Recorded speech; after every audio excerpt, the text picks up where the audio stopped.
ఇంతమంది రాసిన బైబిల్ ఎందుకు ఎక్కడ తేడా లేకుండా రాశారు? ఒక్కొక్కటి రాస్తాను, ఇది రాసుకోండి. 4 రాశానా? 5, 5th one. జాగ్రత్త వినండి. బైబిల్ రాసినటువంటి గ్రంథకర్తల్లో ఒకరు జీవించిన కాలంలో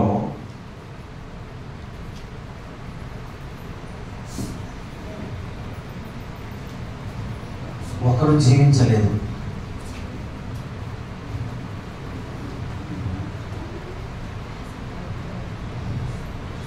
ఓకే, ఒకవేళ అపోస్తలులు ఒకే కాలంలో జీవించారు, కానీ అది కూడా కొందరే. ఓకేనా? తర్వాత ఒకరు జీవించిన కాలంలో ఒకరు జీవించలేదు, కనీసం ముఖ పరిచయాలు కూడా లేవు.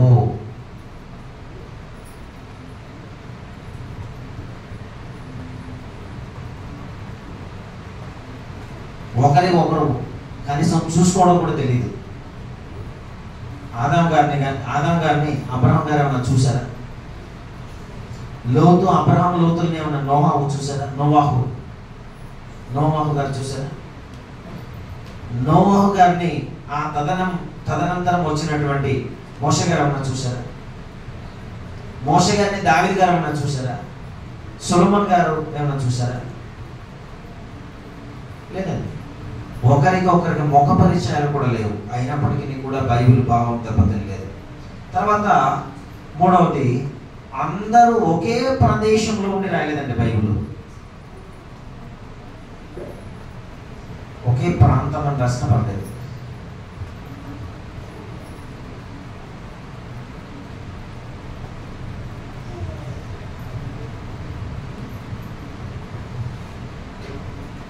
ఎవరో వచ్చారు చూడండి. అందరూ ఒకే ప్రదేశంలో ఉండి, ఒకే దేశంలో, ఒకే ప్రాంతంలో ఉండి బైబిల్ రాయలేదు.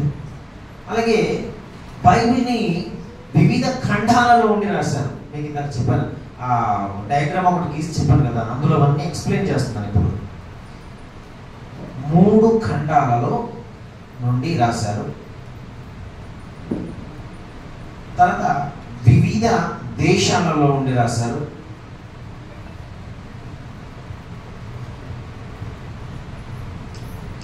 తర్వాత అదే వివిధ దేశాలు, ప్రదేశాల నుండి రాశారు. అనేక పరిస్థితుల గుండా రాశారు.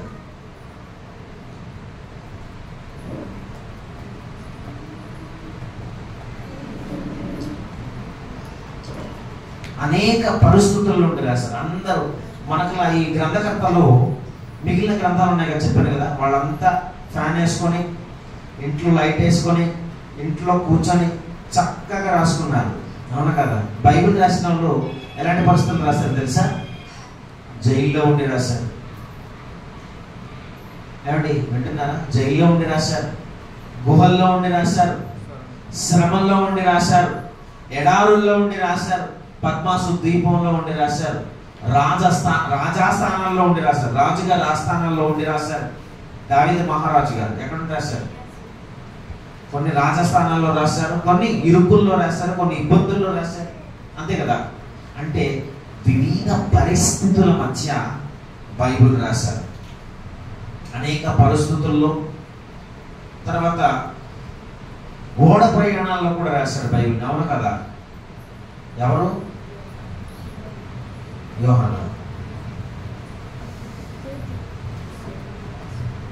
ఓడ ప్రయాణాల్లో పౌలు లాంటి వారు. ఓకేనా?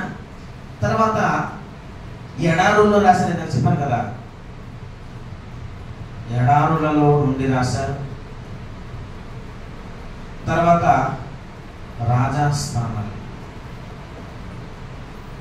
రాజస్థానాల్లో ఉండి రాశారు, చెరలో ఉండి రాశారు,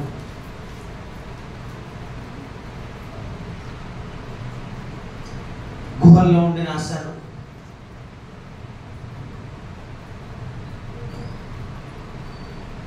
ఇంకెక్కడి నుంచి రాశారు బ్రదర్? జాగ్రత్త వినాలి. ఇలాంటి పరిస్థితులలో నుండి రాసిన అయినప్పటికీ కూడా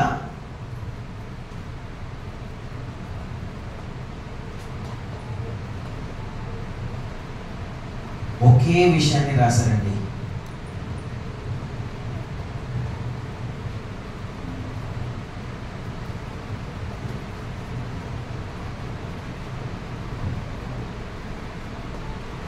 ఒకే విషయాన్ని రాశారు. ఎక్కడ తేడా లేకుండా రాశారండి బైబిల్ని. అది విచిత్రం, అంతే కదా మరి. So Bible is really great. తర్వాత 6వది, ఈ భూమి మీద, మీరు ఇప్పుడు వినాలి బాగా, ఈ భూమి మీద 1600 సంవత్సరాలు రాయబడిన పుస్తకం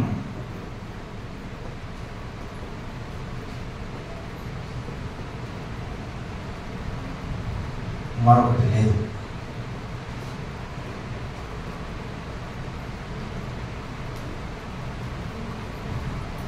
ఈ భూమి మీద 1600 సంవత్సరాలు రాయబడిన పుస్తకం ఏదైనా ఉందా? ఏమ్మా సిస్టర్స్ చెప్పండి మీరు. ఏది లేదండి, అదండి బైబిల్. తర్వాత 7, ఏ గ్రంథమైనా కూడా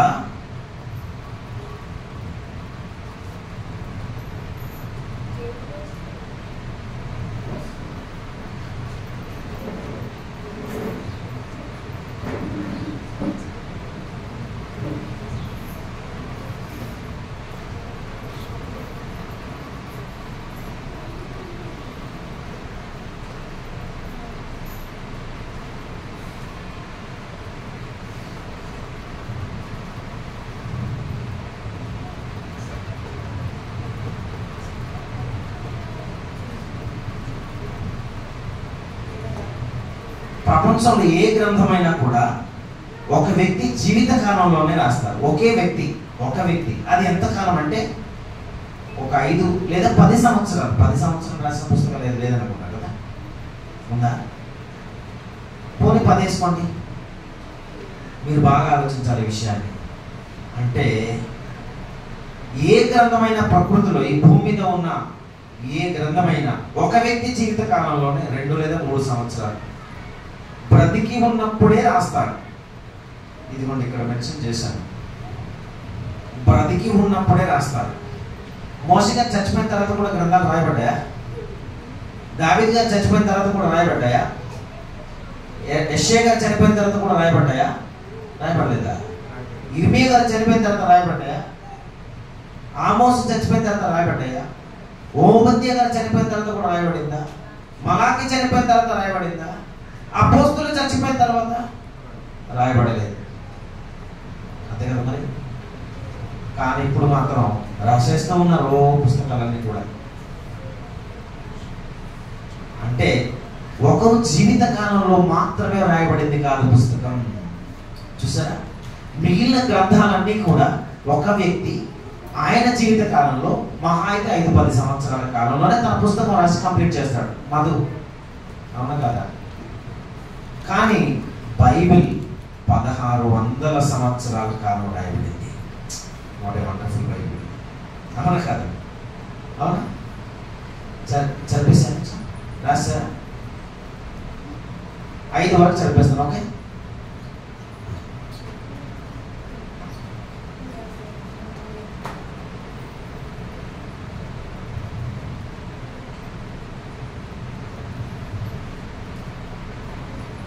అయితే బైబిల్ మాత్రం 1600 సంవత్సరాలు రాయబడింది. 40 మంది భక్తులు రాశారు. 66 పుస్తకాలు రాశారు. కానీ ఎక్కడా తేడా లేదు. అదేంటంటే ఒక్కొక్క ఖండంలో రాశారు.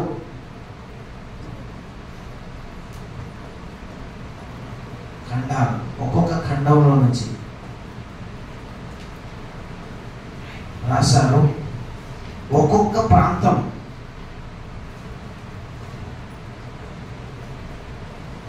ఒక్కొక్క ప్రాంతం నుండి రాశారు. తర్వాత అనేక పరిస్థితుల మధ్య రాశారు. ఇది ఆల్రెడీ రాశాను. అనేక పరిస్థితుల మధ్య, కానీ ఏ ఒక్కరూ విభేదించలేదు.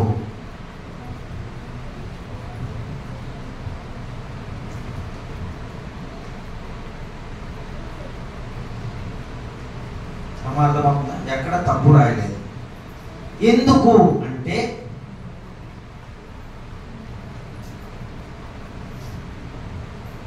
ఎందుకమ్మా తప్పు రాలేదు? ఎందుకు తప్పు రాలేదు? రాయించింది ఎవరు? దేవుడు రాయిస్తే తప్పులు వస్తాయా? మీరు ఇప్పుడు చెప్పండి. దేవుడు రాయిస్తే తప్పులు వస్తాయమ్మా? అమ్మా రా. అందుకే బైబిల్ చరిత్ర కంటిన్యూ, కొనసాగింపు ఉంటుంది. ఓకేనా?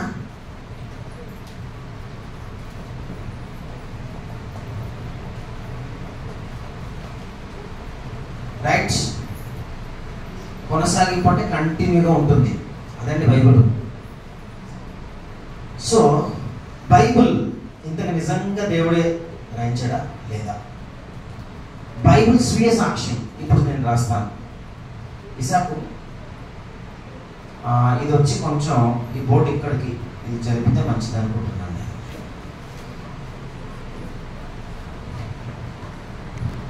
పైది రాస్తారా? రైట్.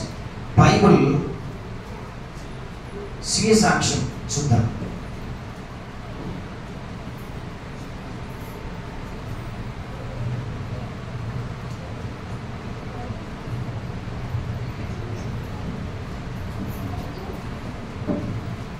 ఇది దేవుడే రాసినట్టుగా అనిపించే ఒక వచనం ఉందండి. నిజంగా దేవుడు రాసాడేమో అనిపిస్తుంది అనమాట. నిర్గమకాండం 20వ అధ్యాయం 1వ వచనం.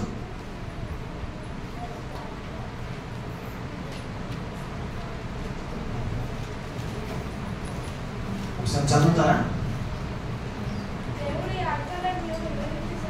Right right right right. ఒక్క నిమిషం అమ్మా, చూడండి ఇక్కడ. దేవుడు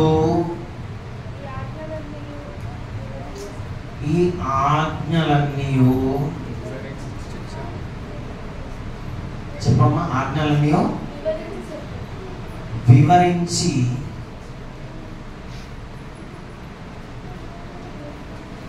చెప్పాను. తర్వాత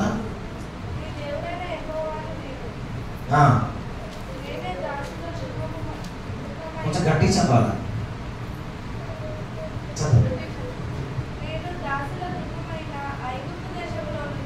నేను అన్నాడా? అన్నాడా లేదంటే మీరు అన్నారా? నేను. చూసారా ఇక్కడ కంటిన్యూషన్ గా ఆయన ఎలా చెప్తున్నాడు? నేను దాసుల గృహమైన ఐగుప్తు దేశములో నుండి ఎవరిని రప్పించింది? ఏమన్నాడు అక్కడ? అదేంటి అక్కడ మాట చూడండి. ఈ వాక్యం చదువుతుంటే ఏమనిపిస్తుంది? నేను దాసుల గృహంలో ఉన్నప్పుడు నిన్ను వెలుపలికి రప్పించుతాను. ఇది ఎలా ఉందో ఒకసారి చదవండి మీరు ఒకసారి. అంటే ఇది మాట ఎవరు రాసినట్టు అనిపిస్తుంది? అచ్చంగా దేవుడు రాసినట్టు అనిపిస్తుందా లేదా? మీకేమన్నా తేడా అనిపిస్తే నాకు చెప్పండి. ఏమన్నా తేడా అనిపిస్తుంది ఏమన్నా? చూసారు ఇక్కడ, నేను మీరు దాసుల గృహంలో ఉన్నప్పుడు నిన్ను బయటికి తీసుకొచ్చాను. ఏంటి మాట? ఇక్కడే ఈ పదాజ్ఞలు ఇచ్చాడు, అంతే కదా? అవునా కదా? ఈ పదాజ్ఞలు ఈ యొక్క 20వ అధ్యాయంలో అలా ఇచ్చుకుంటూ పోతాడు, రాస్తా పోయాడు అనమాట. కనుక దేవుడే ఈ ఆజ్ఞ చెప్పినట్టుగా వివరించి చెప్పినట్లుగా ఉందా లేదా అంటే ఇది ఎవరు రాసినట్టు ఉందన్నమాట ఈ బైబిల్ గ్రంథం. ఇంతకీ రాసింది ఎవరు? ఎవరు రాశారంటే వాస్తవానికి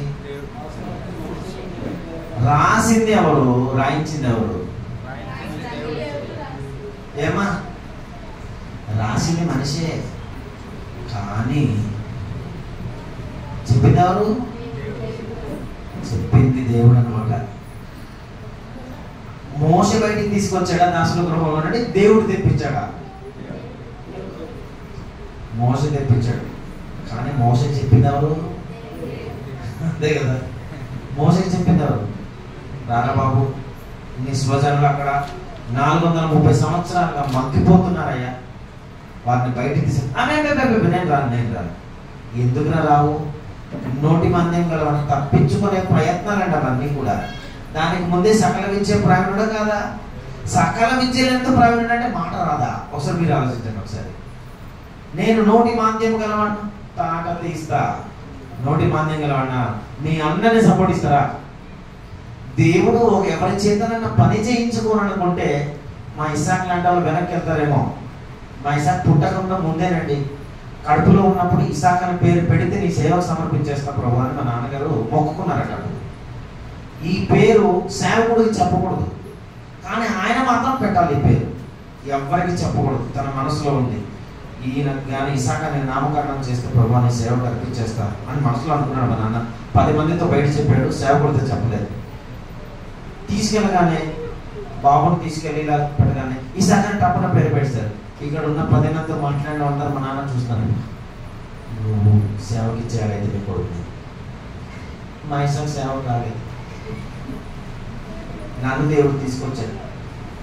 ఏమో ఆ మార్గం సరళం చేయడానికో లేదంటే నా మార్గం వాడు సరళం చేయడానికో కాదు, కానీ క్రీస్తు మార్గం మనం అంతా కలిసి సరళం చేయాలి. కానీ ఒక మాట చెప్పాలా, కుటుంబంలో 3 అన్నదమ్ములు మాత్రమే కాదు, కానీ ఫ్యామిలీ అంతా కూడా ఈ పనికి కారణం కుటుంబంతో కలిసి దేవుని బిడ్డలు.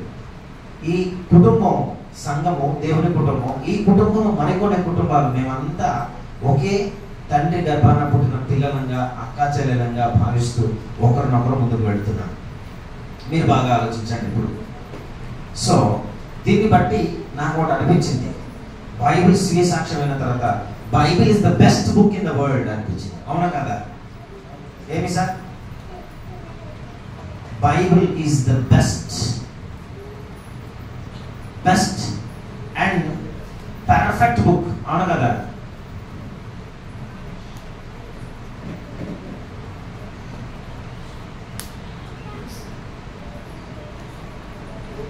నాకు అనిపించింది Bible is the best and the perfect book. అవును కదా? Bible is the best and perfect book in the world. ప్రపంచంలో మార్గాన్ని పరలోకానికి చూపిస్తూ పరలోకాన్ని నడిపించే ఏకైక పుస్తకం బైబిల్.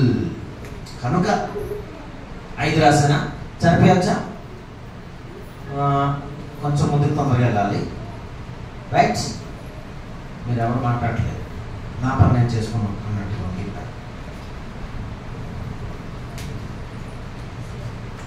ఇప్పుడు బైబిల్ సంపూర్ణ గ్రంథం 5 అయిపోయింది కదమ్మా? టైం కాదు తమ్ముడు.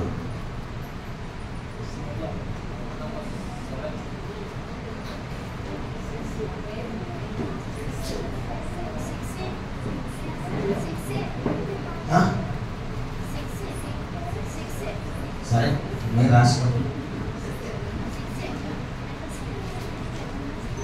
బైబిల్ ఒక సంపూర్ణమైన గ్రంథం. ఇది ఎలా సంపూర్ణమైన గ్రంథమో మనకు అర్థమవుతుంది. చూడండి, ఒక వ్యక్తి భూమి మీద పుట్టిన దగ్గర నుంచి చచ్చిపోయినంత వరకు ఏమైనా కొదువ కానీ కొరత ఉన్నాయమైనా గ్రంథంగా ఏమైనా అనిపిస్తుందా అంటే, ఒక వచనాన్ని బట్టి నేను చూస్తే నాకు చాలా ఆశ్చర్యం వేసింది. ఒకటి ఏంటంటే, అది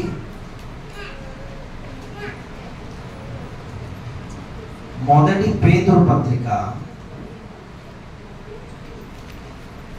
3వ అధ్యాయం 16. తొందరగా చదవండి.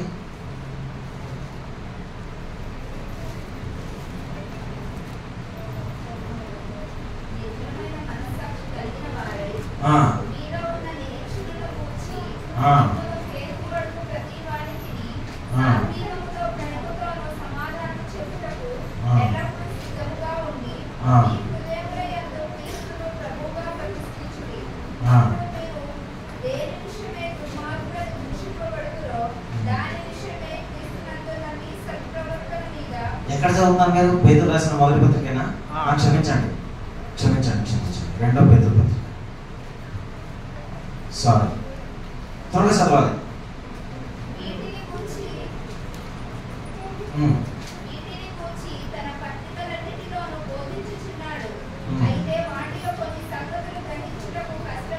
చూసారా, రాయించాడు దేవుడు, సమస్తాన్ని రాయించాడు, కానీ కొన్ని గ్రహించడం చాలా మనిషికి కష్టం అయిపోయింది. 3:16 చదువుతున్నారు.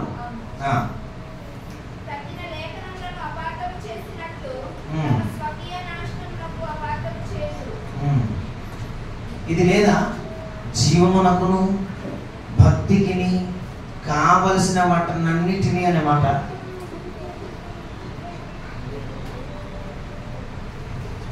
తమ్ముడు ఒకసారి చూడక్కడ ఉందన్నమాట.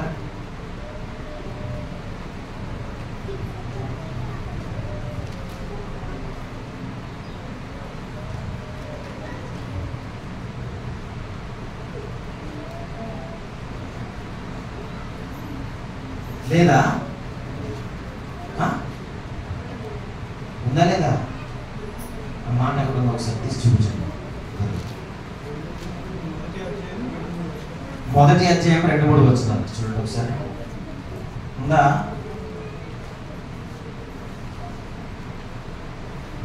జీవమునకును భక్తికినే.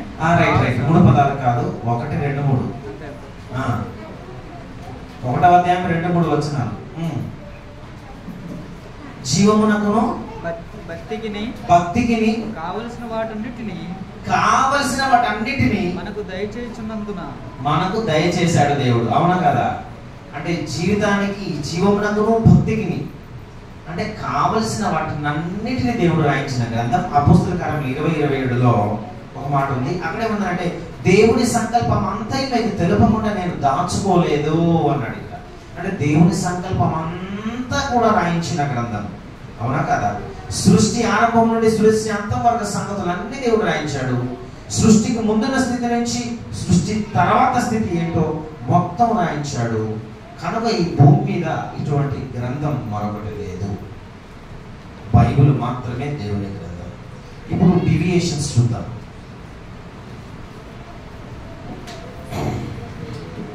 త్వరగా నేను ముగింపులోకి వెళుతున్నాను. 7 బైబిల్ విభజనలు. ఇది మీకు తెలిసిందే. ఇది చదివి చారిత్రాత్మకమైనటువంటి రోజుల్లోకి వెళ్ళిపోదాం. రైట్, జాగ్రత్త వినండి.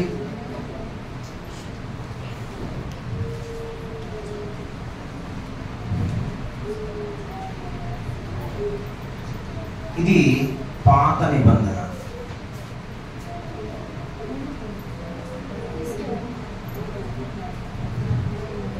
కొత్త నిబంధన.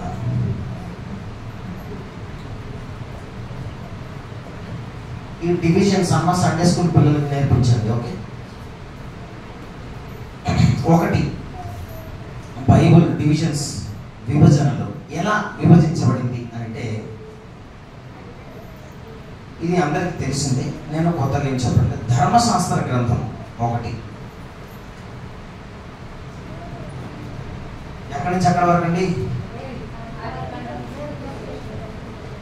వెనకాల ఉన్నవారు చెప్పొద్దు. ఆది కాండము నుంచి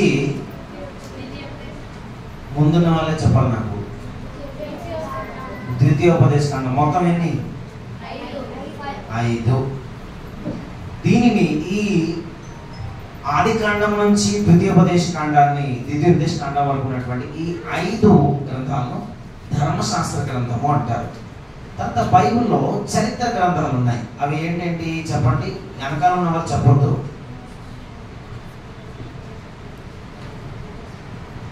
చరిత్ర గ్రంథాలు చెప్పండి అమ్మా.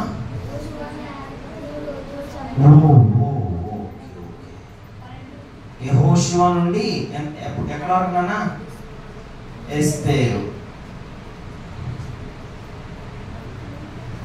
యెహోషువ నుండి ఎస్తేరు గ్రంథాలు వరకు ఇది ఏ గ్రంథాలు అంటారు? ఎన్ని ఉన్నాయి? Very good. 12 గ్రంథాలు చరిత్ర గ్రంథాలుగా విభజించబడింది. తర్వాత 3 పద్య కావ్యాలు. ఎన్నండి? ఏంటంటే అవి యోబు నుండి, వెరీ గుడ్. పరమగీత గ్రంథాలు ఎన్నివి? Very good. తర్వాత పెద్ద ప్రవక్తల గ్రంథాలు. ఇది మాత్రం క్వశ్చన్లు అడుగుతాను. ఇది చెప్పిన వారికి మాత్రం గుర్తిస్తాను. పెద్ద ప్రవక్తల గ్రంథాలు ఎక్కడి నుంచి ఎక్కడి వరకు?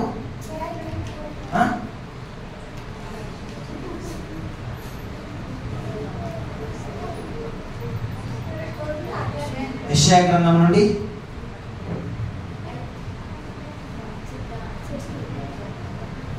దానియేలు గ్రంథం. ఇదిగోండి ఎన్నివి? ఎన్నమ్మా?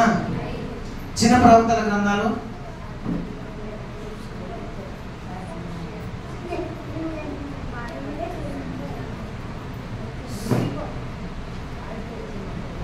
మాట్లాడదు. చిన్న ప్రవక్తల గ్రంథాలు ఎన్నమ్మా? ఎక్కడి నుంచి ఎక్కడి వరకు? రైట్. హోషేయ నుండి మలాకి. ఇవన్నీ 12. ఒకసారి కాలిక్యులేటర్ ఉంటుంది అండి. 5, 12, 5, 5, 12 మొత్తం ఎన్ని గ్రంథాలు అయ్యాయి?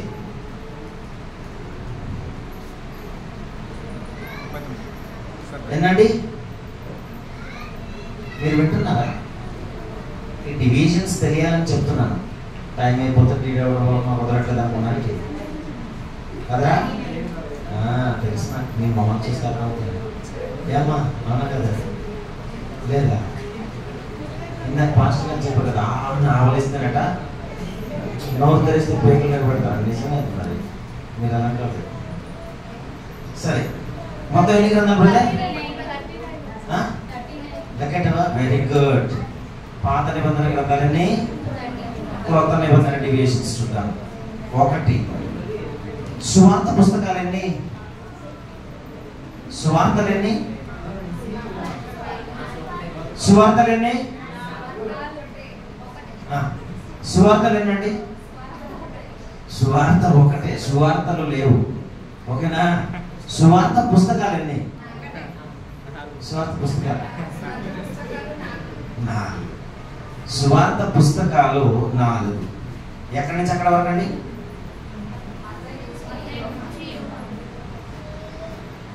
మత్తయి గారి నుంచి యోహాను గారి వరకు. ఓకేనా? ఎన్ని?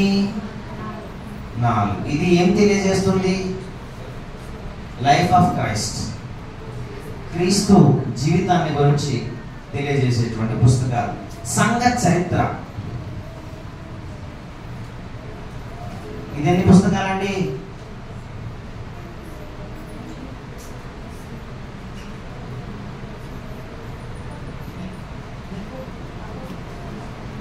అపోస్తల కార్యములు, సంఘ చరిత్ర 1. పత్రికలన్నీ?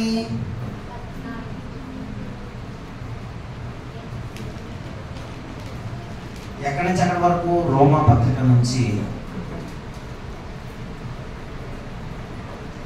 రోమా నుంచి యూదా పత్రిక వరకు.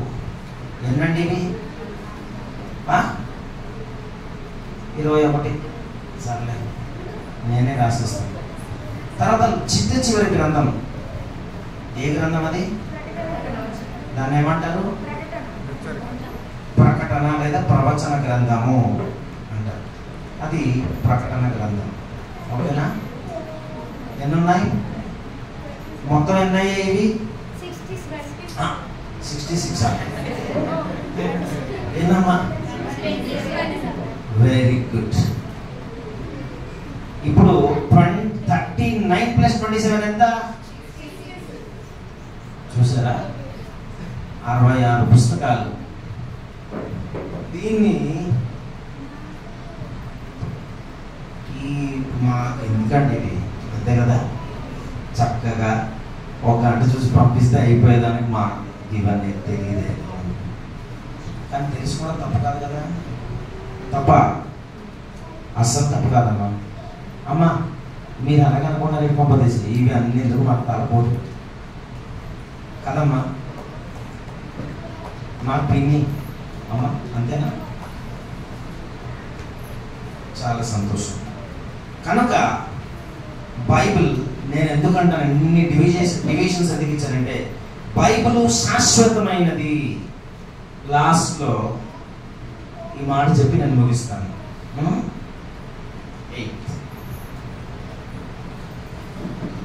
బైబిల్ శాశ్వతమైనది. ఎక్కడుంది మాట? ఎక్కడుందమ్మా మాట? మత్తయి 24 చూడండి ఒకసారి. 24వ అధ్యాయము 35, లేదంటే లూకా సువార్త 21:33 చూడండి మాటలు. ఆకాశము భూమియు గతించును గాని, ఆకాశము భూమియు గతించును గాని నా మాట ఏ మాత్రము గతించదు. అంటే నా మాట ఏ మాత్రమును గతించదు. అంటే బైబిల్ శాశ్వతమైనదా కదా? కాదా? మరి మీ ఇష్టం, మీరు ఏమనుకుంటారు? చదివేయాలా రాయలేదా అమ్మా? సరే సరే రాసావమ్మా. నీ పుస్తకాలు అందరికి చూపించేసుకోండి, టైం అయిపోయింది. ఓకేనా? బైబిల్ శాశ్వతమైనది మాత్రమే కాదు, ఇక్కడ రాస్తున్నాం చూడండి, బైబిల్ అధికారము గలది, మనిషిని తీర్పు తీర్చే అధికారం కలది.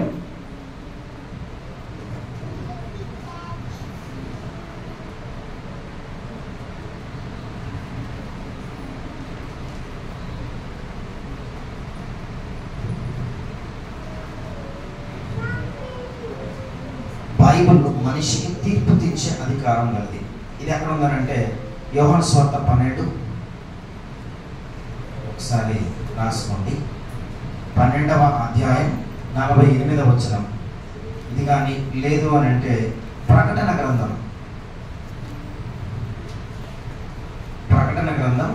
20వ అధ్యాయం 12 నుంచి 15 చదువుకున్న తర్వాత, అంటే బైబిల్ మనిషిని తీర్పు తీర్చే అధికారం గల గ్రంథం. అందుకనే Bible is the unique book in the world. Bible అసాధారణమైనటువంటి పుస్తకం. ఈ ప్రపంచంలో, ఈ భూమి మీద బైబిల్ అసాధారణమైనటువంటి పుస్తకము. అన్నయ్య మొత్తానికి ఫస్ట్ సెషన్ క్లోజ్ చేయాల్సింది ఇప్పుడు అయిపోయింది. ఇప్పుడు ఇంకోటి స్టార్ట్ అవుతుంది. Bible scientifical evidence. ఒక 2 మాటలు చెప్పి ప్రవచన గ్రంథం అనేది చెప్పి ముగించేస్తాను. ఓకే, చదివేయాలమ్మా? విద్యుత్ చదివేయాలా? ఇంకా రాయలేదా? తొందరగా, నాకు టైం సరిపోదు. ఓకే, ఇప్పుడు బైబిల్ సైంటిఫికల్ ఎవిడెన్స్. బైబిల్ మానవ జ్ఞానానికి మించి జ్ఞానము కలిగి ఉన్నటువంటి గ్రంథం. మానవ జ్ఞానానికి మించి జ్ఞానం కలిగి ఉందా? కెన్ యూ ప్లీజ్ ఒక మాట వినండి. బేసిక్ ఎలిమెంట్స్ ఎన్ని? 5 మూలకాలు, ప్రధాన మూలకాలు, ప్రాథమిక మూలకాలు, బేసిక్ ఎలిమెంట్స్ 5. మనిషి జ్ఞానం పరిమితమైనది, దేవుని జ్ఞానం అనంతమైనది. ఇప్పుడు బైబిల్ దైవ గ్రంథం అనుటకు గల ఆధారాలు చదివేయాలా? ఇవన్నీ అమ్మా చదివేయాలా? ఈ మాట నేను 2 ముక్కల్లో చెప్పి మీకు ముగించే ప్రయత్నం అయితే నేను చేస్తున్నాను. ఇప్పటి వరకు బైబిల్ ఏంటో ఆలోచించారు. బైబిల్ దేవుని జ్ఞాన గ్రంథము, బైబిల్ దైవ గ్రంథం అనడానికి రుజువులు ఇప్పుడు నేను చెప్తాను. బైబిల్ దైవ గ్రంథము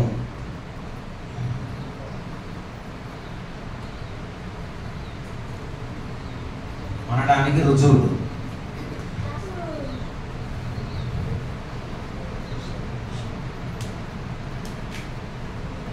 బైబిల్ దైవ గ్రంథం అనడానికి రుజువులు. రైట్. ఆదికాండం 1వ అధ్యాయం 1వ వచనం చూడండి.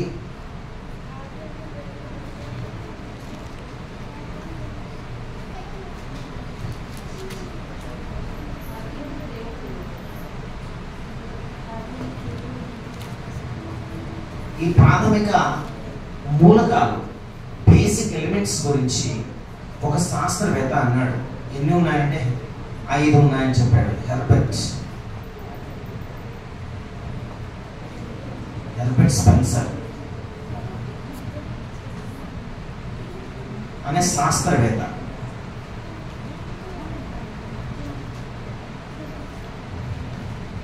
హెర్బర్ట్ స్పెన్సర్ అనేటువంటి శాస్త్రవేత్త బేసిక్ ఎలిమెంట్స్ గురించి చెప్పాడు. ఆ బేసిక్ ఎలిమెంట్స్ చాలా ఉన్నాయి. వాటిలో బైబిల్ గురించి నేను చెప్పాలని నేను అనుకుంటున్నాను. ఆదికాండము 1వ అధ్యాయం 1వ వచనం. బైబిల్ దైవ గ్రంథం అనడానికి శాస్త్రపరమైనటువంటి రుజువు. ఇది జాగ్రత్తగానండి. నిజంగా బైబిల్ శాస్త్రానికి అతీతమైనదా కాదా? శాస్త్రానికి ఎలా అతీతమైనది? అసలు ఆదికాండం 1వ అధ్యాయం 1వ వచనం నుంచే శాస్త్రానికి బైబిల్ అందలేదు. మరి బైబిల్ అంతా ఎక్కడ అర్థమవుతుంది? అవునా కాదా? ఆదికాండం 1వ అధ్యాయం 1వ వచనం ఎంత జ్ఞానమందులో ఉందో ఒకసారి చూద్దాం. చదవండి ఒకసారి. ఆదియందు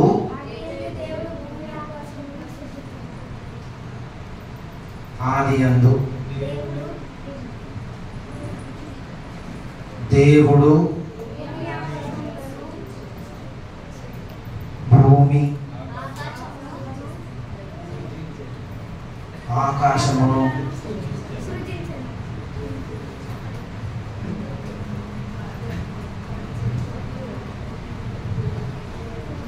జాగ్రత్త ఉన్నాను. ఇప్పుడు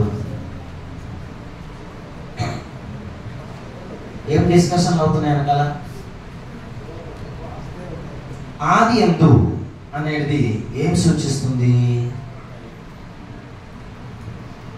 కాలము, టైం. దేవుడు ఏం సూచిస్తుంది? శక్తి. భూమి ఏం సూచిస్తుంది? ఏడమ్మా గట్టిగా చెప్పండి. మ్యాటర్. ఆకాశము ఏం సూచిస్తుంది? ఏడమ్మా స్పేస్. సృజించెను ఏం సూచిస్తుంది? లేదా పని. ఓకేనా? క్రియ లేదా పని. ఇక్కడ యాక్షన్. శాస్త్రవేత్తలంతా కలిసి ఒక చోట కూర్చున్నారండి. అసలు నిజంగా బైబిల్ శాస్త్రాతీతమైనదా కాదా? బైబిల్ సంగతి తెలిసేద్దామని కూర్చున్నారు. కూర్చున్నప్పుడు అయితే అందరి చేతుల్లో బైబిల్ ఒక్కొక్కటి కొనేసుకున్నారు. బైబిల్ కొనుక్కొని కూర్చున్నారండి. కూర్చున్న తర్వాత మొదటి అధ్యాయం 1వ వచనం దగ్గర ఆగిపోయారండి. ఆ పాప ఇది ఎంత చదివినా అర్థం కావట్లేదు. దగ్గర 100 సార్లు చదువుంటారు. ఒకటే ఏమి చదివారు? ఆదియందు దేవుడు భూమి ఆకాశము సృజించను. ఇదేంటో బాబు, ఆదియందు దేవుడు భూమి ఆకాశము సృజించనంటున్నాడు. ఇంతకు ఆది అంటే ఆది కాండం అనే పేరు ఎందుకు వచ్చిందో తెలుసా? ఆది కాండానికి ఏమా ఆది కాండానికి ఈ ఆది కాండం అనే పేరు ఎలా ఎందుకు వచ్చింది?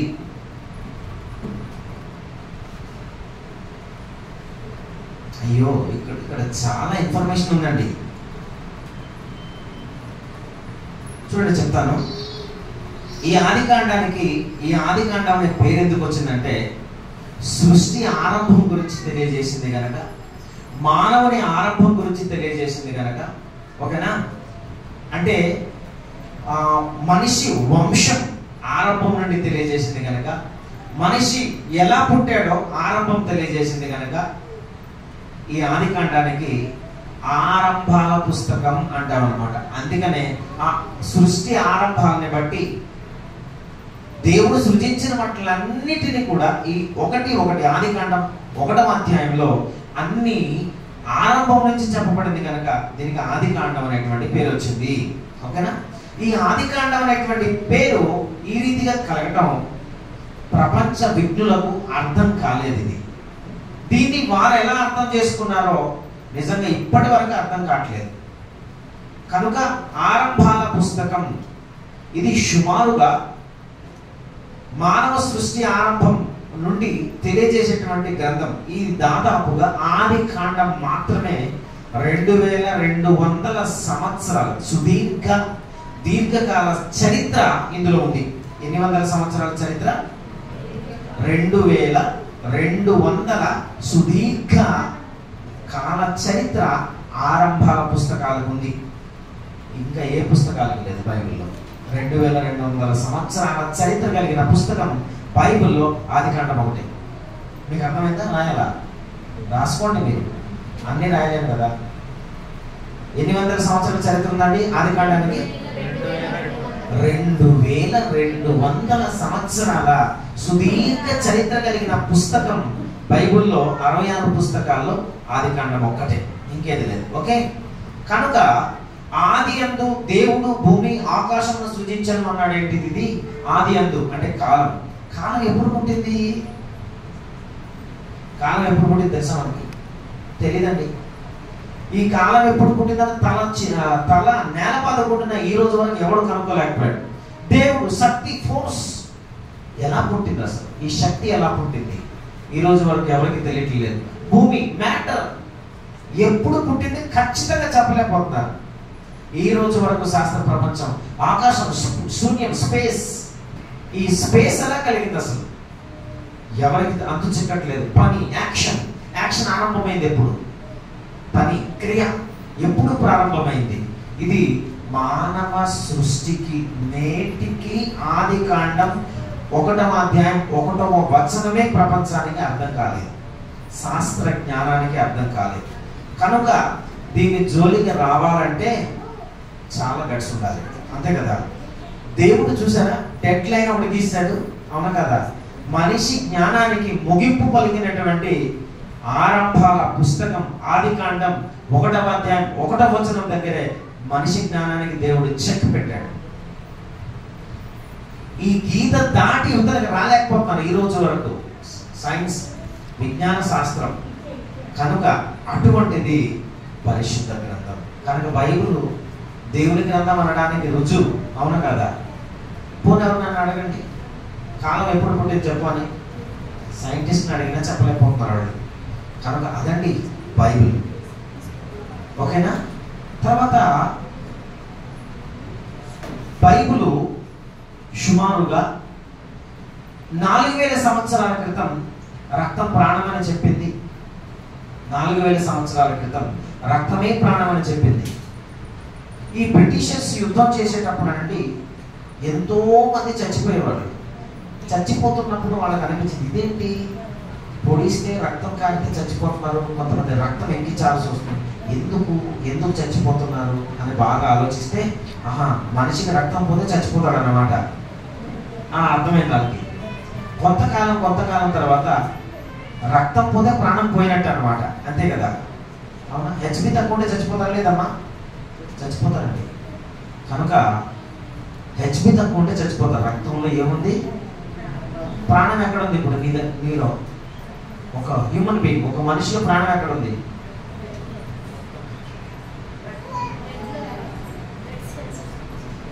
ఇక్కడ నుంచి ఇక్కడ వరకు ఎక్కడ ఉంది ప్రాణం? ఇక్కడ ఉందా, కంట్లో ఉందా, ముక్కులో ఉందా, బ్రెయిన్లో ఉందా, శరీరంలో ఉందా, కాండ్లలో ఉందా? ఎక్కడుంది ప్రాణం? ఎక్కడుందండి? మాకేం తెలుసు, మీరు చెప్పండి. రక్తం ఎక్కడుంది? బాడీ అంతా రక్తం ఉంది. ప్రాణం ఎక్కడుంది? బాడీ అంతా ప్రాణం ఉంది, అవునా కాదు? ప్రాణం ఇక్కడ ఉంది అని చెప్పడానికి లేదు. మొన్న ఒక కానిస్టేబుల్ గట బ్రదర్ చెప్పారు, ఇక్కడ మెయిన్ నరం ఒకటి కట్ అయిపోయింది మీ దగ్గర, హెడ్ క్వార్టర్స్ గ్రౌండ్ ఉంది కదా, అక్కడి నుంచి ఒక హాస్పిటల్ మనిషికి తీసుకెళ్ళారట. ఏదో తెగింది రక్తం, ఇలాగంటే రక్తం సర్రన కొడుతుందట.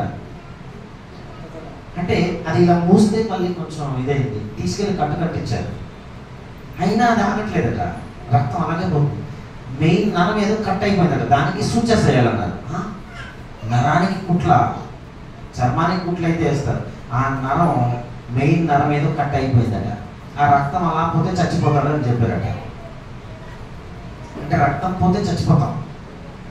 రక్తం ప్రాణం అని ఎప్పుడు ఎవరితో చెప్పారంటే విలియం హార్వే అనేటువంటి వ్యక్తి 1628వ శతాబ్దంలో 1628 ఇది ఎప్పుడంటే క్రీస్తు శకం అండి, ఓకేనా?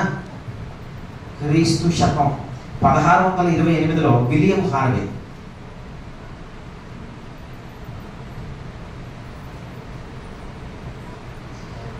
అనే శాస్త్రవేత్త రక్తంలో ప్రాణం ఉంది, శరీరంలో ప్రాణం ఉంది అని చెప్పాడు అనమాట.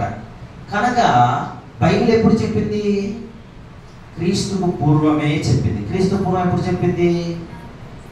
4000 సంవత్సరాల క్రితం చెప్పింది.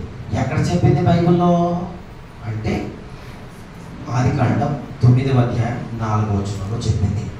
అలాగే లేవీకాండం 17, 11, 14లో చెప్పింది. ఇలా భూమి గుండ్రంగా ఉందని, లేదు అని అంటే ఇంకా చాలా ఉన్నాయి, ఇవన్నీ చెప్పలేదు. భూమి శూన్యంలో వేలాడుతుందని, సముద్రంలో మార్గం ఉందని, ఇదంతా కూడా బైబిల్ ఎప్పుడో చెప్పింది. మనిషి తర్వాత కనుక్కున్నాడు. ఇప్పుడు లాస్ట్ చెప్పి నేను ముగిస్తాను. చదివేయచ్చమ్మా? రైట్. దీన్ని బట్టి బైబిల్ చాలా గొప్పదని మనం చెప్పవచ్చు అండి. ఇంకా చాలా ఉంది, టైంని బట్టి నేను కుదించేసాను కొన్నట్లని. చిట్ట చివరిది, బైబిల్ ఒక ప్రవచన గ్రంథము. ఈ బొమ్మ గీస్తారా అంటారన్నా? దాని నుంచి నువ్వు గీసేదా? ఇదో నా బొమ్మ గీసే చూడండి, అవసరం లేదు కదా? గీసే.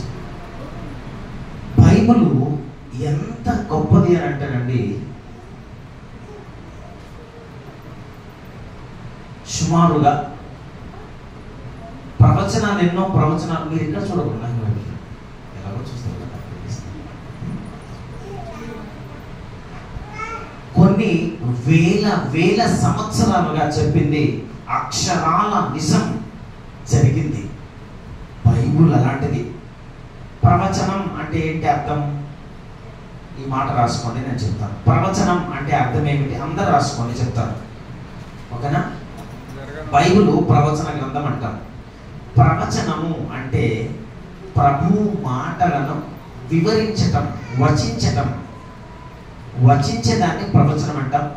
ప్రవచనం అంటే అర్థం ఏమిటంటే ముందుగా జరగబోయేది, అనగా భవిష్యత్ తరాలలో జరగబోయే సంగతులను, భవిష్యత్ తరాలలో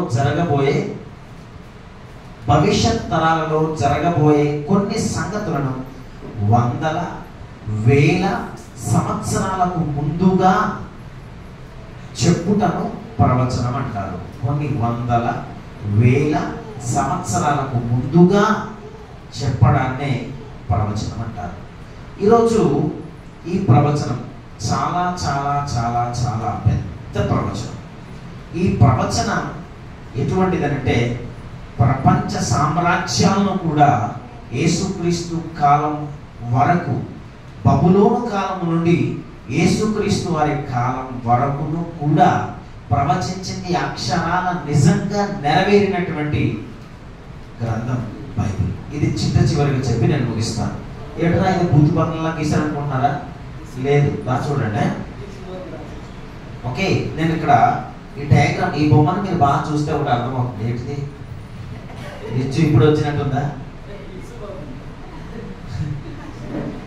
చూస్తున్నారా? కనబడుతుందమ్మా? సరే, అయితే ప్రపంచ భవిష్యత్తుని ప్రవచించిన గ్రంథం బైబిల్.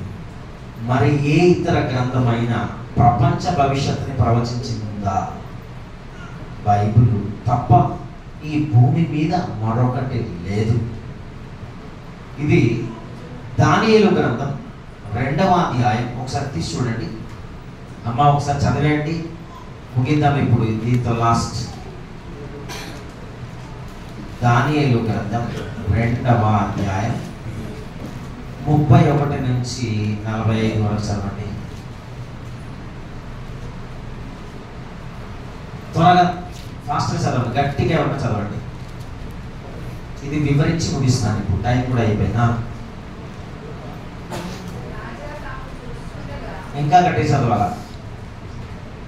తమ్ముడు చదువుతాము, వాళ్ళు గట్టి చదువు. మెల్లి చదువుతావా? చదవమ్మా. అమ్మ రోజు చదువు నువ్వే. ఇంకా దానియేలు ఇంకా తెలియదా? 2వ అధ్యాయం 31 నుంచి 45 టక టక టక చదవమ్మా. నాకే వినబడట్లేదు. రాజుగారికి ఏమైనా పడుతుంది ఇలా చదవమ్మా.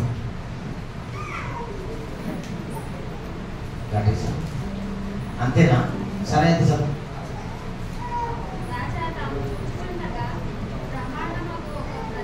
అమ్మా అమ్మా అమ్మా మైక్ తీసుకోమ్మా.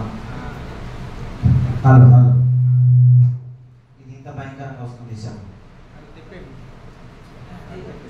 చదవాలా? రాజా వారు పోలీస్ గారు చదువుతున్నారు. మైక్ అవసరం లేదా? రాజా తాము చూచుచుండగా బ్రహ్మాండమగు ఒక ప్రతిమ కనబడింది. ఈ గొప్ప ప్రతిమ మహాప్రకాశమును భయంకరమునైన రూపము గలదై తమరి ఎదుట నిలిచెను. ఆ ప్రతిమ యొక్క శిరస్సు చూడండి చూడండి చూడండి. శిరస్సు అట ఏటట? శిరస్సు మేలిమి బంగారం. ఒక్క నిమిషం ఆగండి సార్. శిరస్సు ఇది బంగారం, మేలిమి బంగారం. ఓకే. దాని రొమ్ము అంటే, రొమ్ము అంటే ఏంటండి? రొమ్ము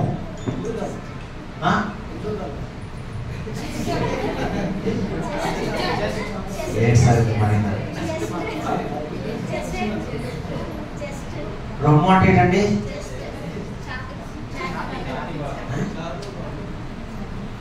చదవండి.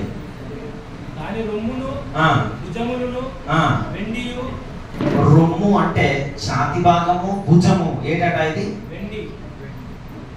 శిరస్సు, ఇది భుజం ప్లస్ అదే రొమ్ము ప్లస్ ఛాతి, అదే భుజం. ఒక నిమిషం సార్. రెండు భుజము అంటే రొమ్మును భుజమును. ఇది వెండి అట. చదవండి సార్. ఉదరం అంటే ఏంటండి? పొట్ట. పొట్టన ఇదేంటండి? ఇదేంటిది? తొడలును. ఇదేంటిది? ఉదరము. ఇదేంటట? ఒక నిమిషం సార్. ఉదరము, తొడ.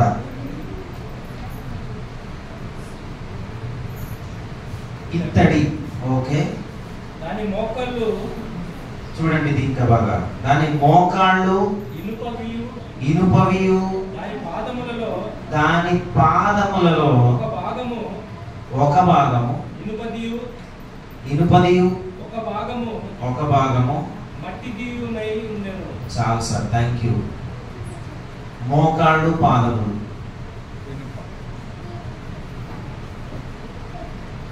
ఈ రెండు ఏంటంటే ఇనుము, ఇత్తడి. అంతే కదా? ఇనుము, మట్టి.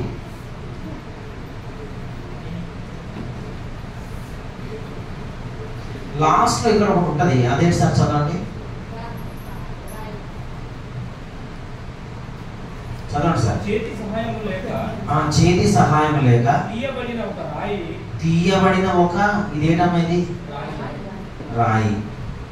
చదవండి సార్. ఇనుమును మట్టియు కలిసిన ఆ ప్రతిమ యొక్క పాదముల మీద పడి దాని పాదములను తుత్తునీయులుగా విరుగగొట్టినట్లు తమకు కనబడింది. ఇది ప్రపంచ భవిష్యత్. నెబుకద్నెజరు కల కన్నాడు. కల కన్న తర్వాత కల మర్చిపోయాడు.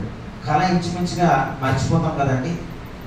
కానీ కొన్ని గుర్తుంటాయి, కొన్ని గుర్తుండవు. మర్చిపోయిన కళ చెప్పమంటే ఎలా గుర్తుంటుంది చెప్పండి? దానికి దేవుడు ప్రపంచ భవిష్యత్తుని ఇక్కడ చూపించాడు. దానియేలు గారు ఒక దేవుని మర్మములను సహితం ఎరిగినటువంటి ఒక గొప్ప వ్యక్తిగా మనకు బైబిల్లో కనబడుతున్నాడు. ఇక్కడ ఏమంటున్నాడు అని అంటే 30లో 35 అంతటి ఇనుమును మట్టి ఇత్తడిని వెండి బంగారం ఏకముగా దంచబడి కళ్ళములో చెత్తవలే కాగా వాటికి స్థలము ఎచ్చటను దొరకకుండా గాలి వాటిని కొట్టుకొని పోయెను. ప్రతిమను విరగగొట్టిన ఆ రాయి సర్వభూతలమంతా మహాపర్వతమాయను. తాము కనిన కళ ఇదే, దాని భావము రాజు సముఖమునకు మేము తెలియజెప్పేదాం. రాజా పరలోకమందున దేవుడు రాజ్యమును అధికారమును బలమును ఘనతయు తమరికి అనుగ్రహించి ఉన్నాడు. తమరు రాజులకు రాజై ఉన్నారు. ఆయన మనుషులను నివసించు ప్రతి స్థలమందును మనుషులనేమి భూజంతులనే ఆకాశ పక్షులనేమి అన్నిటినీ ఆయన తమరి చేతికి అప్పగించున్నాడు. వారందరి మీద తమరికి ప్రభుత్వమును అనుగ్రహించి ఉన్నాడు. తామే ఆ బంగారపు శిరస్సు. అంటే ఆ బంగారపు శిరస్సు ఎవరండి? ఎవరి గురించి మాట్లాడతారట? ఆ బంగారు శిరస్సు ఎవరు అంటే ఈ రాజు ఎవరు? 2:1 చూడండి. రాజు ఎవరు చెప్తున్నాడు? నెబుకద్నెజరు తన ఏలుబడి 2వ సంవత్సరం కళ కనెను అంటున్నాడు. చూడండి, అంటే ఈ రాజు ఎవరు? ఆయన ఏ రాజ్యంలో రాజు? మొదటి రాజు. మహాబబులోను అంటాం కదా, అవును కదా? బబులోను రాజ్యం. ప్రపంచ చరిత్రలో మొట్టమొదటి రాజ్యం ఏది అని మీరు చరిత్రలో వెతికినా కూడా బబులోను మహాసామ్రాజ్యం అంటారు, అవునా కదా? ఇది చరిత్రలో క్రీస్తుకు పూర్వం 626 నుండి 539 వరకు ఏలిన మహాసామ్రాజ్యం. ఆ బంగారపు శిరస్సు మీరే, అంటే బబులోను రాజు గారు కలకన్నారు, ఆ శిరస్సు మీరే. తర్వాత ఏం చెప్తున్నాడో చూడండి, ఎక్కడ చదివాము? 39 చదవండి. తాము చనిపోయిన తర్వాత తమరి రాజ్యము కంటే తక్కువైన రాజ్యం ఒకటి లేచును. ఆ తక్కువైన రాజ్యం ఒకటి లేచున్నాడు. తర్వాత లోకమంతా ఏలునట్టి 3వ రాజ్యమును లేచును.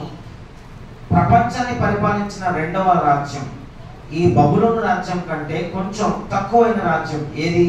వెండి. ఏదండి? మాదీయ పారసిక ఉమ్మడి రాజ్యాలు అన్నమాట, అవునా కదా? పారసీక రాజ్యం. ఇది క్రీస్తుకు పూర్వం 539 నుండి 331. తర్వాత ఉదరము తొడ, అది చదవండి ఒకసారి. 3వ రాజ్యం. అటు తర్వాత లోకమంతా ఏలునట్టి 3వ రాజ్యం ఒకటి లేచును అన్నాడు. అది ఇత్తడి అన్నాడు, అవునా కదా? ఇత్తడి. 3వ రాజ్యం ఏదండి? గ్రీకు రాజ్యం. ఇది ఎప్పుడు జరిగిందండి చరిత్రలో?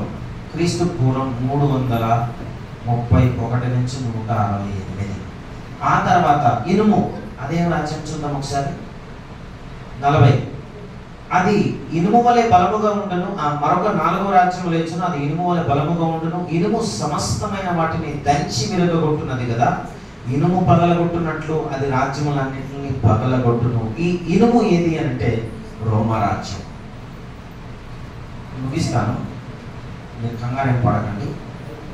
క్రీస్తుకు పూర్వం ఎప్పుడు జరిగిందండి? 133 నుంచి క్రీస్తు శకంలోకి వచ్చింది. ఇది క్రీస్తు శకం 476. తర్వాత ఏం చెప్పబడింది చూద్దాం. 41. పాదములు వ్రేళ్ళను కొంత మట్టుకును కుమ్మరి మట్టిగాను కొంత మట్టుకు ఇనుపదిగాను ఉన్నట్టు తమరికి కనబడదు. కనుక రాజ్యములో భేదములుండును. అయితే ఇనుము బురదలో కలిసినట్లు కనబడను కనుక ఆ రాజ్యములు అలాగుండును. ఆ రాజ్యం ఇనుము వంటి బలము గలదై ఉండును. పాదముల వేళ్ళ కొంత మట్టుకును ఇనుపవిగాను కొంత మట్టుకు మట్టివిగాను ఉన్నట్లు రాజ్యం ఒక విషయంలో బలముగాను ఒక విషయంలో నీరసముగా ఉండదు. ఇనుము బురద మిళితమై తమకు కనబడదు. అటువలే మనుష్య జాతులు మిళితములై ఇనుము మట్టితో అతుకున్నట్లు వారు జాతులు మిళితమై ఇనుము మట్టితో అతుకున్నట్లు వారు ఒకరితో ఒకరు పోసలకైండు. ఆ రాజుల కాలంలో పరలోకమందున్న ఒక దేవుడు, పరలోకమందున్న దేవుడు ఒక రాజ్యమును స్థాపించును, దానికి అన్నిటికీ నాశనము కలగదు. ఆ రాజ్యము దాన్ని పొందిన వారికి కాక మరెవరికి చెందదు. అది ముందు చెప్పిన రాజ్యములన్నిటిని పడగొట్టి నిర్మూలము చేయను, కానీ అది యుగ యుగములు నిలుచును. చేతి సహాయము లేక పర్వతము నుండి తీయబడిన ఆ రాయి ఇనుమును, ఇత్తడిని, మట్టిని, వెండిని, బంగారమును పగలగొట్టి తమను చూచితేరే పగలగొట్టినట్టుగా చూచితేరే. ఇందువలన మహాదేవుడు ముందు జరగబో సంగతి రాజునకు తెలియజేసి ఉన్నాడు. కల నిశ్చయము దాని భావము నమ్మదగినది అని దానియేలు రాజుతో చెప్పాను. చూడండి, ఇక్కడ చెప్తాను. ఇప్పుడు ఈ రాయి ఏంటనంటే ఇదే దేవుని రాజ్యం. ఓకేనా? ఏంటంటే ఇది ఈ దేవుని రాజ్యం శాశ్వతమైనది. ఓకే, శాశ్వతమైనది. దీని గురించి క్లుప్తంగా వివరించి ముగిస్తాను. ప్రపంచ భవిష్యత్తును ప్రవచించినటువంటి గ్రంథం బైబుల్ తప్ప ఈ ప్రపంచంలో ఇంకొకటి లేదు. బబులోను మహాసామ్రాజ్యం, బంగారంతో పోల్చబడినటువంటి బబులోను మహాసామ్రాజ్యం, ఇది చాలా బలమైన రాజ్యం. క్రీస్తు పూర్వం 626 నుండి 539 వరకు ఖచ్చితంగా ఉంది. ఇది ప్రపంచ చరిత్ర. దీన్ని శిరస్సుతో పోల్చి, ఈ శిరస్సు తర్వాత భుజమును ఛాతితో పోల్చిన వెండి మాదియ పారసిక సామ్రాజ్యం, ఇది కొంచెం వీక్ గా ఉంటుందని చెప్పి క్రీస్తు పూర్వం 530 నుంచి 331 వరకు. తర్వాత ఇత్తడి, ఇది ఇంకా చాలా బలమైన రాజ్యం. గ్రీకు సామ్రాజ్యం క్రీస్తు పూర్వం 331 నుంచి క్రీస్తు పూర్వం 168 వరకు. తర్వాత దీని తర్వాత వచ్చినటువంటి సామ్రాజ్యం రోమా సామ్రాజ్యం. ఈ 4 సామ్రాజ్యాలను కూడా కుక్కడి వేళ్లతో పెళ్లగించి పడగొట్టి చేతి సహాయము లేని రాయి. ఇది పర్వతమంతా విస్తారంగా పెరిగి పెద్దదై ఎన్నటికీ శాశ్వతంగా ఉండే శాశ్వతమైన దేవుని రాజ్యాన్ని దేవుడు భూమి మీద కడతాడు. ఆ శాశ్వతమైన రాజ్యమే ఏంటి చెప్పగలుగుతారా? ఎవరైనా చెప్పగలుగుతారా? దీనికి ఎన్నటికీ నాశనం లేదు. ఇది కట్టిందా, కట్టబడిందా లేదా, ఇంకా కడతాడా? అసలు ఈ శాశ్వతమైన రాజ్యం ఏది? ఏటమ్మా? పరలోకం కదా? పరలోకమా? కాదండి, సంఘం. అపోస్తుల కార్యము 2వ అధ్యాయంలో శాశ్వతమైన దేవుని రాజ్యాన్ని దేవుడు యేసుక్రీస్తు వారి చేత కట్టించాడు. దానికి యేసుక్రీస్తే పునాది, దానికి మూలం దేవుడే. ఆ సంఘం క్రీస్తుది. ఈ చిన్నదిగా కనబడుతుందే, ఈ సంఘం శాశ్వతంగా ఉంటుందట. దీనికి ఎప్పుడు నాశనం లేదట. అవునా కదా? ఇదా ఈ 4 పడగొట్టేది? మీరు ఒక్కసారి ఆలోచించండి. నాకు అర్థం కాని విషయం ఇక్కడ, ఈ చిన్న సంఘము మహాబుద్ధులమంత పర్వతం అంటే పెద్ద పర్వతమై విస్తారముగా విస్తరించబడి ఈ 4 కూడా పడగొడుతుందా? బబులోను మహాసామ్రాజ్యాన్ని కూడా కూల్చగలిగే శక్తి దేనికి ఉందో తెలుసా? శాశ్వతమైన రాజ్యంగా కనబడే నీవు నేనున్నాం. చూడండి, ఇప్పుడు మనకు లాంటి క్రైస్తవ సమాజం ఉంది చూడండి. అందులో కూడా అందరూ కాదు. మళ్ళా వాస్తవంగా క్రీస్తు సారూప్యంలో కడగబడిన వారు, క్రీస్తు సారూప్యంలో మలచబడిన వారు, క్రీస్తు తన సంఘములో చేర్చబడినటువంటి వారే ఈ శాశ్వతమైన దేవుని రాజ్యం. ఏమండి, ఈ దేవుని రాజ్యం గురించి ఎప్పుడూ క్రీస్తు పూర్వం దానియేలు గారు చెప్పడం ఏంటి? నాకు మాత్రం పొరపాటైపోయింది. ఇక్కడ మీరేమనుకుంటున్నారు నాకు తెలియదు. మీరేమనుకుంటున్నారు? అసలు నిజంగా దానియేలు గారికి బుద్ధి ఉందా? అసలు ఇంతకాలం నిజంగా చెప్పింది అక్షరాలు చెప్పినట్లుగా జరగడం అంటే ఇది ఆయన మనిష దేవుడా? ఒకసారి ఆలోచించండి. అంటే దేవుని ప్రతినిధి, ఆయన దేవుని ప్రతినిధి. ఆయన ఆలోచనలో దేవుడు వచ్చిన ఈ ప్రపంచ భవిష్యత్తు మొత్తం చెప్పగలిగింది ఈ ప్రకృతిలో ఆరిన నేల మీద ఏ గ్రంథమైనా ఉందా అంటే అది ఏకైక గ్రంథం పరిశుద్ధ గ్రంథం. నిజంగా పరిశుద్ధ గ్రంథానికి ఒకసారి సెల్యూట్ చేయాలి మీరంతా. చప్పట్లు కొట్టండి పరిశుద్ధ గ్రంథానికి. అది పరిశుద్ధ గ్రంథం అంటే. అవునా కదా? బైబిల్ గ్రంథం దేవుని గ్రంథం. ఇది నేర్చుకునే వారు ఎలాంటి వాళ్ళు తెలుసా? ఇప్పుడు ఒకసారి చదువుతారా? ప్రకటన గ్రంథం 1:3, ప్రకటన గ్రంథం 1వ అధ్యాయం 3వ వచనం. ఇలాంటి గ్రంథం దేవుడు నాకు ఇచ్చాడా? ఈ గ్రంథం చదివితే నేనేమవుతాను? సమయం సమీపించినది కనుక అబ్బా ప్రవచన వాక్యములను చదువువాడును వాటిని వినేవాడు ఎంత గొప్పవాడో తెలుసా? ఇప్పుడు వరకు మీరు విసిగి విన్నారు కదా, నాకు తెలుసు. ఇది వినేవారు ఎలాంటి వారో తెలుసా? ఎక్కడ టాబ్లెట్ అయ్యాలో మన డాక్టర్ గారు తెలిసి ఉండాలి కదా, ఏ మందికి టాబ్లెట్. అవునా కదా? ఇప్పుడు వరకు నిజంగా నేను స్వచ్ఛంగా చక్కగా హ్యాపీగా నిద్ర లేకుండా ఉత్సాహంతో విన్నాను అనేవారు మీరు ఉన్నారా? మీరు అందరూ వింటున్నారు తెలిసిన. చూస్తూనే ఉన్నారని చూడట్లేదు కొంతమంది. కళ్ళు తెరిచి ఇలా నిద్రపోయే వాళ్ళని చూశారు ఎప్పుడైనా? నేను చాలా చూశాను. ఎందుకంటే నేను కూడా అప్పుడు ఆ స్థితి నుంచి వచ్చాను. ఇలాగే చూస్తారు, అలా పడుతుంది. కళ్ళు మూయరు కూడా, కళ్ళు మూయకుండా పడుకున్న వాళ్ళు ఉన్నారు. విన్న వాళ్ళు ఎంత ధన్యులు తెలుసా? విన్న వాళ్ళే ధన్యులు అయితే విని ఆచరించే వాళ్ళు ఇంకెంత ధన్యులు. ప్రవచన వాక్యములను విని దానిని గైకునే వాళ్ళు ఎలాంటి వారట? ఫిజిక్స్ చదువుకున్న వాళ్ళు ధన్యులా? కెమిస్ట్రీ చదువుకున్న వాళ్ళు ధన్యులా? ఈ లోక జ్ఞానాన్ని పాండిత్యాన్ని సంపాదించుకున్నవాడు ధన్యుడా? బైబిల్ జ్ఞానాన్ని సాధించి బైబిల్ జ్ఞానాన్ని విని దానిని ఆచరించేవాడు ధన్యుడా? మీరెంత గొప్ప ధన్యులో తెలుసా? అవునా? ఇలాంటి గ్రంథం ఏదైనా ఉందా? ఏ లైబ్రరీకి వెళ్ళి చదువుతాం చెప్పండి? పాపం మనం అన్ని చదవలేమని లైబ్రరీలు తెచ్చాం. అవునా కదా? లైబ్రరీలో ఎన్నో గ్రంథాలు, పుంకలు రాసిన గ్రంథాలు. అవి చదివితే నీకు నిత్య జీవాన్ని ఇచ్చే గ్రంథం ఏదైనా ఉందా ఈ లోకంలో? ఏది లేదండి. ఇంకో మాట చూస్తారా? లూకాసు వార్త 11:28. లూకాసు వార్త 11:28. త్వరగా ముగింపు.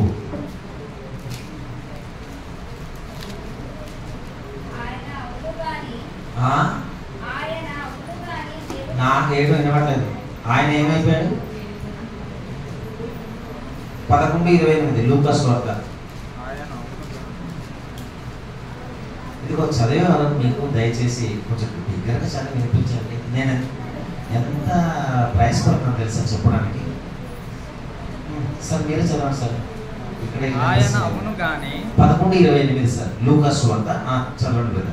ఆయన అవును గాని, ఆయన ఏమవుతారు కానీ? అవును గాని దేవుని వాక్యము విని దానిని గైకొనువాడు. దేవుని వాక్యమును విని దానిని గైకొనువాడు మరి ధన్యులని చెప్పు. ప్రకటన గ్రంథంలో ధన్యులు అన్నాడు, విని గైకొనేవాడు లూకాసు వార్తలో మరీ ధన్యుడు అన్నాడు. ఏంటండి? ధన్యులేనా? ధన్యులే కాదండి, మరీ ధన్యులట. ఈ సెమినార్కి వచ్చిన వాళ్ళు మీరు ఎంత ధన్యులో తెలుసా?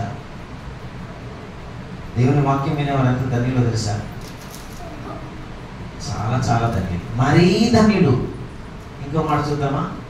కీర్తనలు, సంకీర్తన, మొదటి సంకీర్తన 2-3 చరణాలు. అక్కడ ఎలా చెప్పాడంటే గూస్ బంప్స్ లేసి నిలబడతాయి. అలా చెప్పాడు. అవునా కదా? సంకీర్తన మొదటి సంకీర్తన 2-3 చరణాలు మాత్రమే చదవండి. యెహోవా ధర్మశాస్త్రమందు ఆనందించుచు దివారాత్రము దానిని ధ్యానించువాడు ధన్యుడు. ఏమండి ధర్మశాస్త్రాన్ని ధ్యానించుచూ ఉండేవాడు మన ఎంత ధన్యుడో తెలుసా? తర్వాత 3. ఇదిగోండి, ఒక మొక్క చచ్చిపోవాలంటే నీళ్ళంతనే చోట ఉంటే మొక్క చచ్చిపోతుంది అని చెప్తున్నాడు ఇక్కడ. మీకు తెలుసా? అర్థమవుతుందా లేదా? నీటి కాలువల యోరను నాటబడినదై ఆకు వాడక తన కాలమందు. ఇప్పుడు నీకు ఒక ప్రశ్న. నీ కాలం దగ్గర పడింది, ఆకులు వాడిపోయాయా? అసలు ఫలం ఇస్తున్నావా? అసలు నువ్వు ఎక్కడ నాటబడ్డావో తెలుసా? నీటి కాలువల నీటి యోరన నాటబడ్డావా, లేదంటే నీళ్ళు లేని చోట నాటబడ్డావా? చెప్పి ఇప్పుడు నీ గుండె మీద చేసి ఆలోచించు, నాకేం చెప్పవద్దులేదు. అంతే కదా సార్? నువ్వు ఎక్కడ నాటబడ్డావు ఒకసారి చూడు. పోయి మత శాఖల్లో, వాక్యం లేని సంఘాలలో, సత్యం తెలియనటువంటి పరిస్థితుల్లో ఎక్కడ పడితే అక్కడ ఏదైనా పర్వాలేదండి అని ఆ మాట దయచేసి వాడే వాళ్ళకి ఏమీ రాదు బైబిల్ అని అర్థమవుతుంది. అంతే కదా సార్? నువ్వు ఎక్కడ నాటబడాలో తెలుసా? సమృద్ధిగా నీళ్లు దొరికే చోట నాటబడినటువంటి మొక్క అయితే ఆకులు వాడదు, తమ కాలమందు ఫలమిచ్చే చెట్లై ఉంటాయి. ఏ కాలం? వర్షాకాలం. ఇప్పుడు మొన్న మా ఇంటి బ్యాక్ సైడ్ సార్ చింత చెట్టును చూశాను, వర్షానికి ముందు అనమాట. వసంతకాలంలో చిగురుస్తుంది కదా, ఆకులు దానికి ముందు మొత్తం ఒక్కటంటే ఒకటి లేదు సార్. చింత చెట్లో ఒక్క ఆకు లేదు. ఇదేట్రా అని నేను ముందు ఒక రోజు వాక్యం చెప్పాను. ఒక చెట్టు అంతా కూడా పచ్చని ఆకులతో, మంచి పండ్లతో, తెల్లని పువ్వులతో సంతోషంగా ఉన్నప్పుడు దాని చుట్టూ కింద మనుషులు కూర్చొని అబ్బా హాయిగా ఎంత ప్రశాంతంగా ఉందిరా అని చెప్పి మనుషులు అనుకుంటారో, అలాంటప్పుడు ఆ చెట్టు కూడా ఒక కాలం వస్తే తెల్లటి పళ్ళుల కలకల నవ్వే తెల్లటి పళ్ళుల పువ్వులు కూడా చెడుగాలులు వేయడంతో పువ్వులన్నీ రాలిపోతాయండి. భయంకరమైన వేడికి, ఎండగాలికి ఆకులన్నీ వాడిపోయి రాలిపోతాయండి. అప్పుడు చెట్టు బోసిపోయినట్టు ఉంటుందా లేదా? దాన్ని చూస్తే ఏమనిపిస్తుంది చెప్పండి? అయ్యో చెట్టు మన అయిపోయింది పాపం అనిపిస్తుందా లేదా? పాపం ఆ చెట్టు ఎంత నిరీక్షిస్తుందో తెలుసా? నువ్వు మాట్లాడే మాట ఆ చెట్టే విన్నదనుకో. చెట్లు వింటాయా? వింటాయి. బైబిల్లో ఉందండి. ఒకవేళ విని బాధపడదని, అయ్యో నా పని అయిపోయిందని ఏది చెప్పుకుంటున్నాడా? ఏంటి ప్రభువా? నిరీక్షిస్తాయండి. ఒక్క చినుకు టప్పు మన పడి దాని వేళ్ళకు తగిలింది అనుకోండి, అమ్మయ్యా అని చలనం వస్తుంది, కొంచెం కదులుతుంది. అలా 1000 చినుకులు, లక్షల చినుకులు కానీ వర్షంతో తడిస్తే దేవానికి స్తోత్రం అనిపిస్తుంది. కొన్ని రోజుల తర్వాత తెల్లటి కాదు, ఆకుపచ్చటి చిగురు, తర్వాత ఆకులు, తర్వాత మళ్ళీ పువ్వులు పూస్తే అప్పుడు నీకేమనిపిస్తుంది చెప్పు? ఈ చెట్టు పని అయిపోయింది అనుకున్నానే. నన్ను చూసి ఒక ఆయన అలాగే అన్నాడు. నేను బ్రదర్ అసెంబ్లీలో చర్చిలో నేను పని చేస్తున్నప్పుడు ఒక సేవకుడు, అన్నా నీ పని అయిపోయింది అన్న, 2 పిల్లలు, ఏమి లేదు, నువ్వు అయిపోయినట్టే అన్నాడు. ఆ మాట నాకు ఎందుకో బాధేసింది. నేను కూడా తీసుకెళ్ళేవాడిని అక్కడ, రవిని తీసుకెళ్ళాను, సునీల్ వాళ్ళని కూడా తీసుకెళ్ళాను. రంట్రా అక్కడ నేను సేవ చేస్తున్నాను కదా రంట్రా అని చెప్పి. అన్న మాటకి నేను చాలా బాధపడ్డా. కానీ నమ్మాను ఒకటి, నా దేవుడు ఉన్నాడు, నన్ను తన పని కొరకై వాడుకుంటాడనే విశ్వాసంతో నేను నమ్మాను. ఈరోజు మన పాంప్లెట్ చూసేమంటో తెలుసా? అన్న మీ పని అయిపోయింది అనుకున్నారన్నా, కానీ మీరు పని స్టార్ట్ చేశారన్నా, దేవునికి స్తోత్రం అన్నాను. నేను పని అయిపోయేది కాదు, ఈ పని ఆగిపోయేది కాదు, అయిపోయేది కాదు, చచ్చినంత వరకు ఉండే పని, చేసే పని. నేను చచ్చిపోయినా మిగిలిపోయే పని, తర్వాత నువ్వు చేసే పని. అవునా కదా? నీకు మాట చెప్తాను. నువ్వు ఎక్కడ నాటబడ్డావు? ఈ ప్రశ్నతో ఈరోజు ఇక్కడి నుంచి నువ్వు వెళ్ళాలి. ఎక్కడ నాటబడ్డావు? నీటి కాలువల ఎవరన్నా నాటబడ్డావా? అయితే ప్రాబ్లం లేదు. నీళ్ళే లేని చోట నాటబడ్డావా? మటాష్ అయిపోయినట్టే. ఇదేంటి ఈయన మటాష్ అన్నాడు, నన్ను నేనేటో చూపిస్తానని చెప్పి పగపంతానికి వెళ్ళావనుకో, వెళ్ళేది కాదు అది. అంటే అతను జీవవాక్యం సమృద్ధిగా దొరికే చోటు, నీటి కాలువల యోరణ నాటబడే చోటు. అవునా కదా? సమృద్ధి అయిన జీవవాక్యం దొరికే చోటు నీటి కాలువల యోరణ నాటబడే చెట్టు. అప్పుడు ఆకులు వాడిపోవు. ఆకులు అంటే నీ జీవితమే. అవునా కదా? ఫలం అంటే నీ జీవితమే. వాడిపోదండి. ఫలం ఇచ్చే చెట్టులా ఉండాలంటే సమృద్ధి అయిన దేవుని వాక్యం పుష్కలంగా చెప్పే సంఘాలు చాలా ఉన్నాయి. అంటే చాలా అంటే ఎక్కువగా లేవు, అంతే కదా సార్? సత్యం ఎక్కడ పడితే అక్కడ చెప్పగా సత్య సంబంధులు అండి మేము ప్రయాసపడుతున్నాం. అందుకని మాకులాంటి వారు బయట కూడా కొంతమంది ఉన్నారు. నువ్వు వెళ్ళేటప్పుడు చూచి పరిశీలించి బాగా పరీక్షించి నా ఆత్మీయ జీవితానికి మంచిదా కాదా అని ఆలోచించి వెళ్ళేవు. నిజంగా చెప్తున్నాను, విని గైకొనేవారు మరీ ధన్యులు. ఈ ధన్యత ప్రతి సెమినార్లో మనకు దొరుకుతుంది. అవునా కదా? ఒక్క సబ్జెక్ట్ మీద ఎంత సబ్జెక్ట్ చెప్పాలంటే ఒక్క టాపిక్ మీద. అవునా కదా? ఇంకా చాలా మంది పోయి నేను చెప్పలేకపోతున్నాను. ఎందుకంటే ఒకటా రెండా చెప్పడానికి, బైబిల్ అంటే ఏంటో చెప్పడానికి ఒక రోజు అంతా పెట్టినా కూడా సరిపోదు. ఉదయం నుంచి తెల్లవారు విన్నారు. ఈ రోజు సబ్జెక్ట్ చాలా మిగిలిపోయింది తెలుసా మీకు? ఇంకా చెప్పాలి కానీ చాలండి. ఎంత విన్నారు, ఎంత ఓపికతో ఉదయం నుంచి సాయంత్రం వరకు మీరు విని కూర్చుంటే కొంతమంది మిమ్మల్ని చూసి ఇంతలా వింటున్నారని ఆశ్చర్యపోవాలి. అవునా కదా? ఎవరైనా వింటారా? పాట లేదు, మ్యూజిక్ లేదు, ఏది లేదు. ఈ రేటర్ బాబు వాక్యం వాక్యం వాక్యం అని చచ్చిపోతున్నారు. ఉదయం నుంచి సాయంత్రం వరకు కూర్చొని కూర్చొని కూర్చొని కాలు వాపులు వచ్చి కింద కూర్చొని పైన కూర్చొని ఏంటి బాబు? అవునా? నేను మీలాగే నేర్చుకొని వచ్చాను కనుక మీకు చెప్తున్నాను. No problem. ఈ శ్రమ ఎక్కడికి పోదు, ఈ కష్టం ఎక్కడికి పోదు. దానికి ప్రతిఫలం దేవుడు తప్పక ఇస్తాడు. ప్రయాణంలో డబ్బులు ఖర్చు పెట్టొచ్చావా? ఆటో ఎక్కి వచ్చావు, డబ్బులు ఛార్జ్ కట్టుకొని వచ్చావు కదా, ఎక్కడ పోదు. దేవుని కోసం ఖర్చు చేసిన ప్రతి పైసా అకౌంటబిలిటీ. దేవుడు తన గ్రంథంలో రాసుకుంటాడు, నా కొరకు నా బిడ్డ ఈరోజు ఇంత ఖర్చు పెట్టుకొని దేవుని వాక్యం విన్నాడు. అన్ని పనులు మానుకొని డబ్బులు ఖర్చు పెట్టి సమయం వృధా చేసి నా కోసం, నా మాట నేర్చుకోవడం కోసమా అంటే విని గైకుంటే మీరు ఎలాంటి వారు ధన్యులు, మరీ ధన్యులు దాన్ని గైకుంటే. కనుక అలాంటి ధన్యత దేవుడు మీకు అందరికీ ఇవ్వాలని నేను కోరుకుంటూ నా మాటలు నేను ముగించుకుంటున్నాను. అందరికీ